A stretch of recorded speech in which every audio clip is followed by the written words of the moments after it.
The deep blue waters of the Atlantic shimmer under the afternoon sun as Captain Miguel Rodriguez checks his navigation equipment for the third time in 10 minutes. His fishing vessel cuts through the gentle waves, approximately 120 miles off the coast of Miami. Despite the perfect weather and his 30 years of experience, an unusual tension tightens his shoulders and quickens his breath. "I don't believe in the stories," he tells the documentary crew aboard his boat, his eyes never leaving the horizon. "But I respect the sea, and this part of the sea. It has stories worth respecting."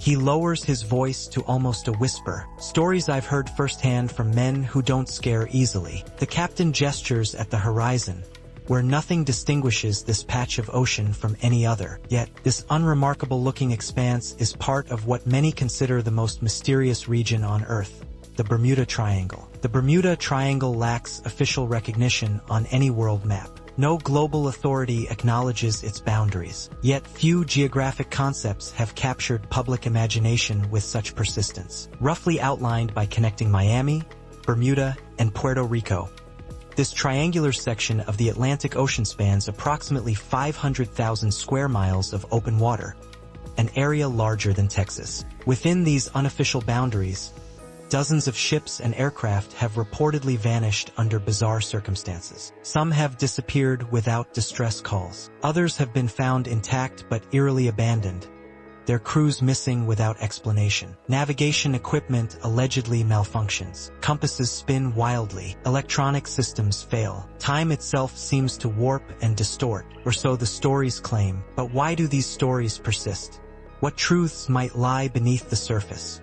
Dr. Amelia Thornton, oceanographer at the Atlantic Maritime Research Institute, spreads a map across her desk. Red pins mark the locations of notable disappearances. The pins cluster in patterns that seem almost deliberate, as if marking the territory of something unseen. "What fascinates me isn't just the incidents themselves," she explains, her fingers tracing invisible connections between the pins, but how a geographic area became synonymous with mystery and danger. The Bermuda Triangle represents something beyond science.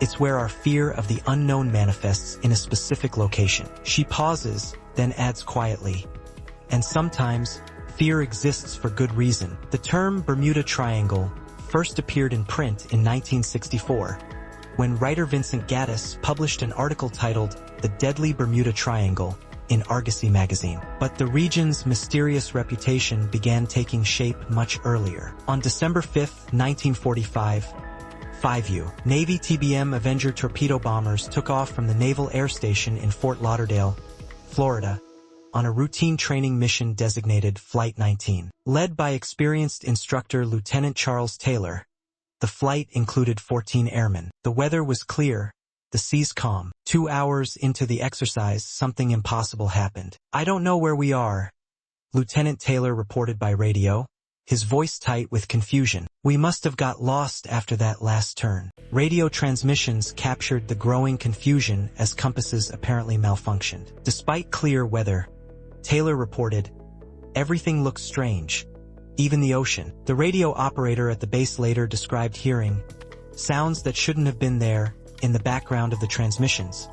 Sounds like rushing water, though the planes were airborne. The final intercepted message suggested the planes would ditch in the water when fuel ran low. Neither the 5 aircraft nor the 14 men were ever found. A Martin Mariner flying boat dispatched as part of the search effort also disappeared, adding another 13 men to the toll. The loss of 6 aircraft and 27 men without a trace, despite one of the largest air and sea searches in history, cemented the region's mysterious reputation. The official Navy report on Flight 19 famously stated that the planes disappeared as if they had flown to Mars. What the report didn't mention were the strange radio signals detected in the area for days afterward, signals that matched no known aircraft or vessel. The saga of the USS Cyclops intensified the legend. In March 1918, this massive naval collier vanished with 309 crew members while traveling from Barbados to Baltimore. No distress signal was sent. No wreckage was ever found. It remains the largest loss of life in naval history not related to combat. Secretary of the Navy Josephus Daniels summarized the mystery.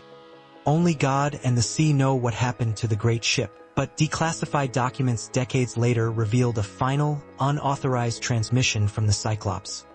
Metal bending, strange lights in, before abrupt silence. Other incidents followed a similar pattern. The SS Marine Sulphur Queen, a converted T-2 tanker carrying molten sulfur, disappeared in 1963 with 39 crew members. The SS Cotopaxi vanished in 1925. Aircraft like Star Tiger, 1948, and Star Ariel, 1949, seemed to fall from clear skies. More recently, in 2015, the cargo ship SS El Faro sank during Hurricane Joaquin with all 33 crew members lost.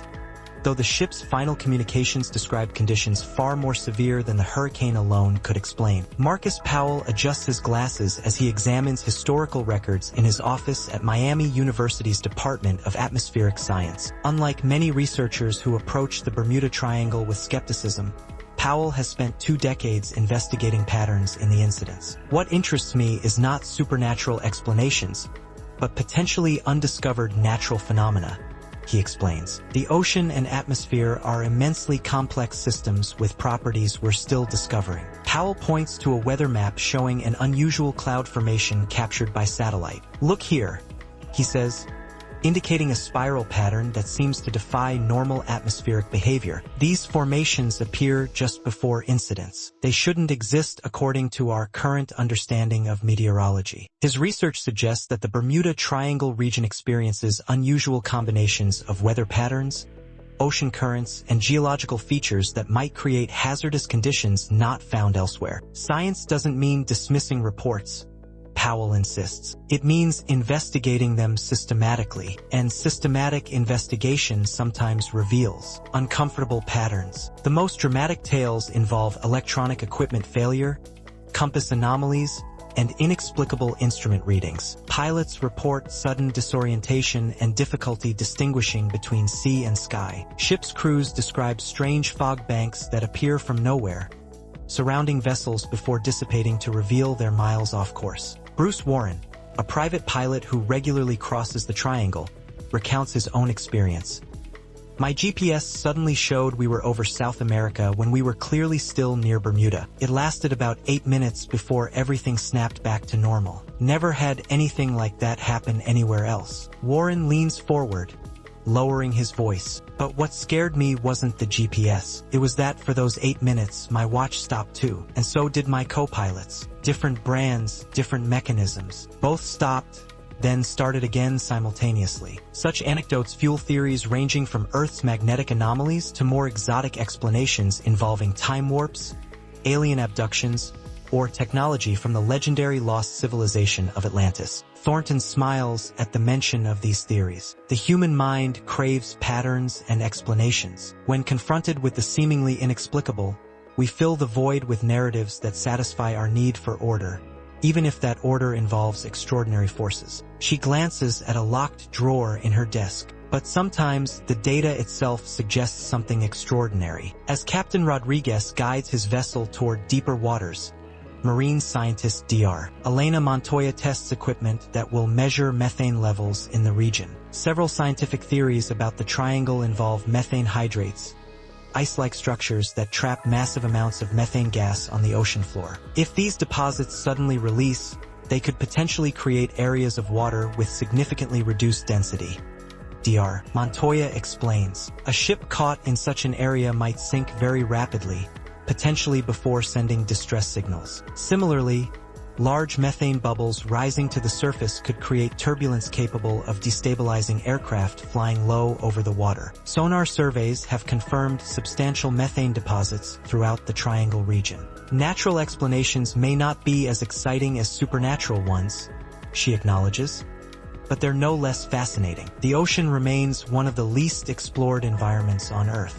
As if responding to her words, the sonar suddenly emits a high-pitched whine. She frowns at the readings. "That's not possible," she murmurs, recalibrating the equipment. "Something down there just moved, something massive." At the National Hurricane Center in Miami, Meteorologist Dr. James Harris reviews historical weather data for the region. The triangle sits in one of the world's most active hurricane corridors. It's also where powerful Gulf Stream currents interact with other Atlantic currents, creating complex and sometimes unpredictable water movements. These natural features create perfect conditions for rogue waves, massive walls of water that can reach heights of 100 feet or more. First considered maritime folklore, these waves gained scientific recognition only in recent decades when satellites finally captured images of them. A rogue wave could easily overwhelm even large vessels before they could issue distress calls, Harris notes, and the triangle's weather can change dramatically in minutes,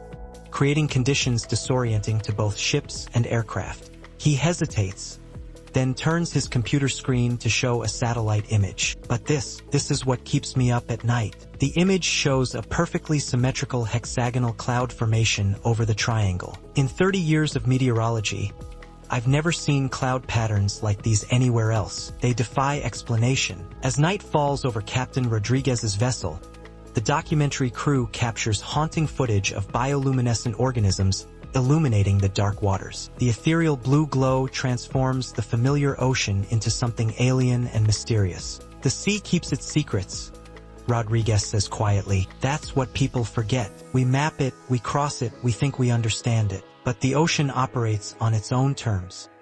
He falls silent as the boat's lights flicker momentarily. No one mentions it, but everyone notices. The captain points to his modern navigation equipment. Technology gives us confidence, but underneath all this is still the deep blue sea that has swallowed ships since humans first built them. As if on cue, the compass begins to spin erratically before settling back to normal. Rodriguez's weathered face betrays no emotion, but his knuckles whiten as he grips the wheel. This tension between scientific explanation and enduring mystery defines the Bermuda Triangle. It represents a rare place in our modern world where uncertainty still reigns, where definitive answers remain elusive despite decades of investigation. Later, as the documentary crew reviews footage in their cabin, something unusual appears in the background of one shot.